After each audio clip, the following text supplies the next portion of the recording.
March 22nd. I guess a lot of people, this is a big day. I'm not really sure what 3/22/22 is supposed to mean. Nothing crazy out of the ordinary has happened yet.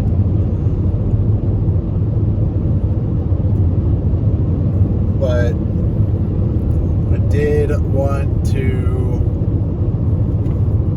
I guess, talk about the ongoing crisis / war in Ukraine. I probably have covered it in other videos, but I was watching a YouTube video, actually, well, a couple of them, and just kind of got the motors turning. And one of them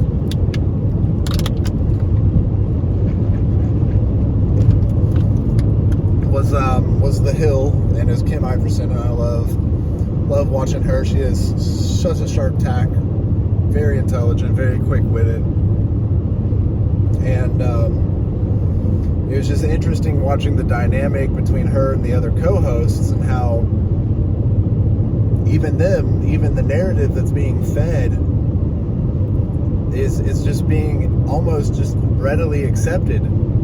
There's a lot of facts that aren't being, I guess, given. And things like, like NATO, and the fact that Ukraine has banned 11 media stations, essentially, to push the war propaganda, and of course, like, Russia has done the same thing, but that's sort of expected. And even though Ukraine's being painted as the fight for democracy and the fight for freedom, go with Ukraine, but really that's not what's going on at all. And I think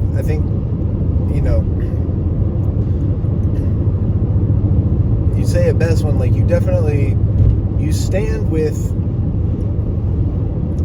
the people. I don't say that, what I just said, because I think I'm against the narrative. I say that because I stand with the people. I stand with the civilians of Ukraine, the civilians of Russia. I mean, they have families on either side of the border. They speak the same language a lot of ways, and the civilians have nothing to do with this, and a lot of them really don't want this. Yet this is what elite and powerful people want, and organizations want. And I think it's just really odd how people can't really connect the dots that the war in Afghanistan ended, and then not even a year later, we've got another war brewing somewhere else. So, I don't know if anyone could look into this for me, but I would imagine that if you really did some digging on third-party military contractors like Blackwater and others, you would find that they were probably on that Ukraine border with NATO long before any of this was ever announced. And that very fact is the reason why 18 different senators and congresspeople increased their position in defense stocks months ahead of this quote-unquote war between Russia and Ukraine. And it has been shown that they don't normally invest in those types of companies. And now you have the big ones like Hillary and W. Bush and Blair, Tony Blair. They're all saying, well, the U.S. needs to intervene. The U.S. needs to intervene. I don't understand how people cannot put two and two together when that sort of narrative is being formed and pushed. I mean, all I would say is just like 2 books. You don't even have to read them physically. Just download them and listen. Naomi Klein, The Shock Doctrine, and Noam Chomsky's Manufacturing Consent. If you just take the time and let those 2 books fill your ear holes and listen to the proof and the things that have happened, that those who abuse their power in political parties and they get away with it, well, it would definitely change your mind, and it would shock you, and it would really open up your eyes, and you would definitely then not be surprised that this is happening. And you would look at it and you would say, oh, no wonder. You would say, I'm not surprised that Lockheed Martin's stock price went up that much.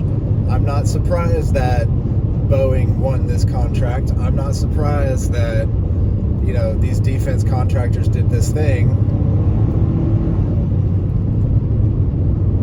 And so, as in one of the videos that I talked about not even that long ago, how right around the time that this war started, all of those defense contractors' stock prices jumped by around 8 to 10%. It was insane.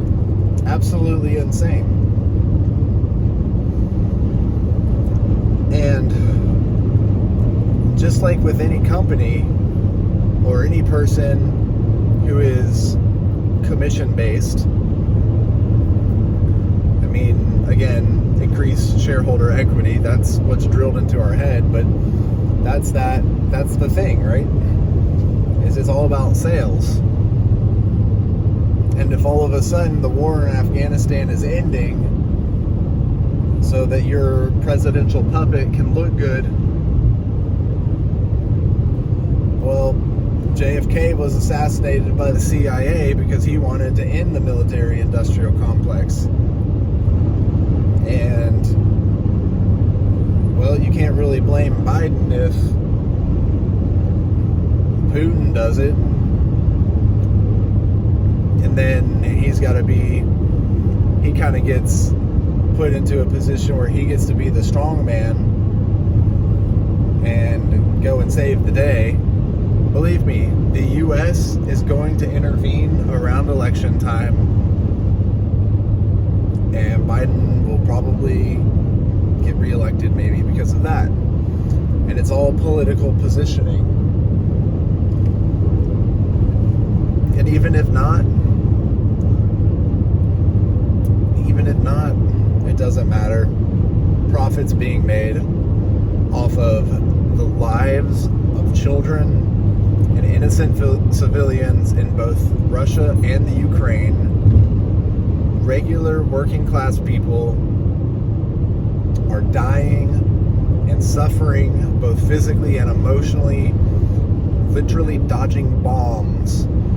Also, corporations can take a profit. Also, some senator or congressperson in the United States can commit a crime against humanity legally by investing in a defense contractor and then making it so that things may or may not, a sin of omission, as it were, not voting for some Senate resolution or not letting a bill pass or something like that, which stokes the fire of war with Ukraine. So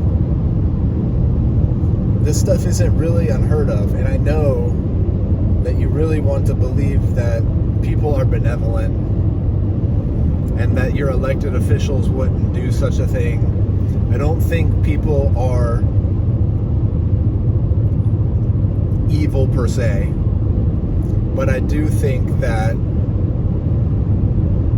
idioms and adages such as absolute power corrupts absolutely exist for a reason, because it's been proven time and time and time again that the cliche is true.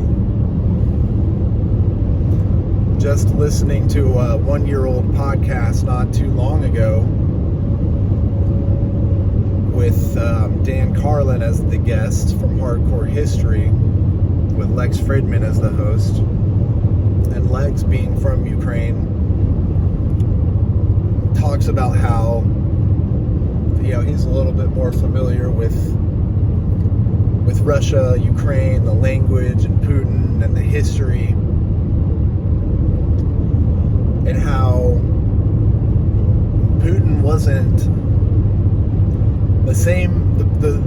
The Putin that was elected isn't the same man today. And I think that goes true for a lot of people. I've seen it on a smaller scale. People that I work with that move up through the ranks, get promoted to positions of leadership, and they change. Their words become hollow. Their promises become empty. So, that's not to say that it's anywhere near the same on a geopolitical level, but Putin's been in power for so long, he's had his needs catered to for so long, and he is just a different person.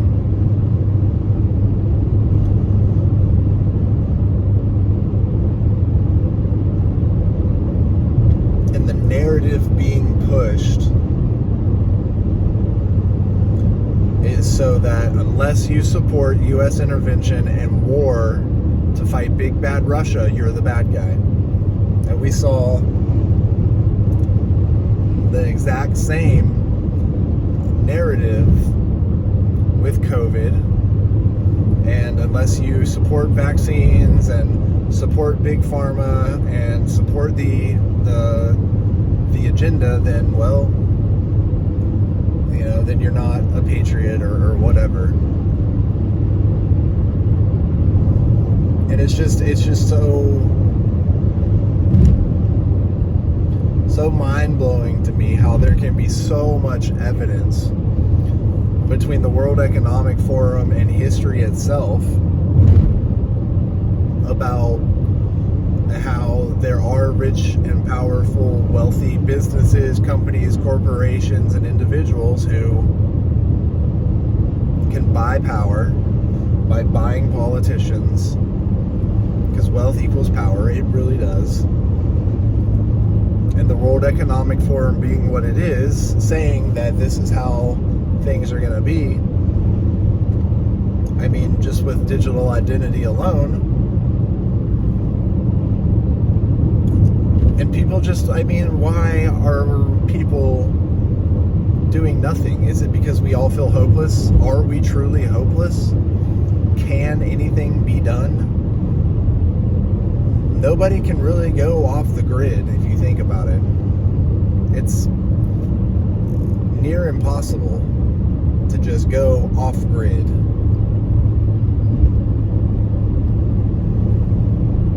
At least I think so. Everyone's pretty much reliant on the system at this point. And that's why it's going to take a concerted effort for everybody to come together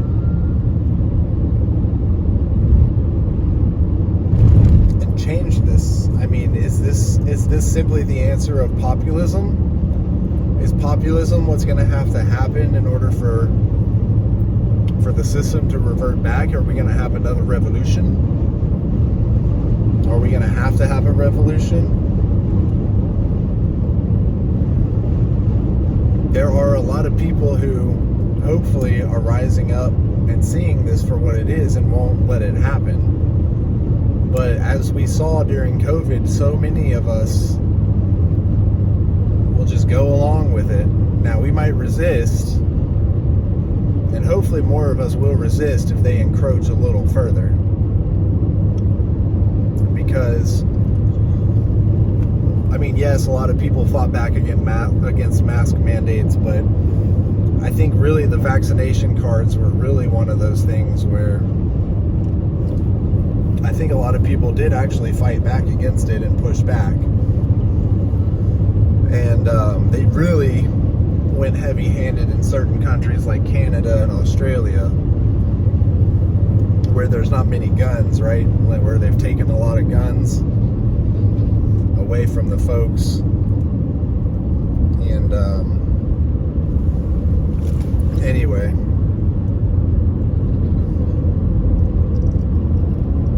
I just feel like it's 2 steps forward, 1 step back. And this war with Ukraine and the whole narrative of America needs to intervene is going to be used, and there's going to be a whole bunch of pork legislation shoved into the next bill. I mean, even if we don't directly intervene, we're already intervening by giving them weapons and aid, mainly weapons, which directly benefits Lockheed Martin,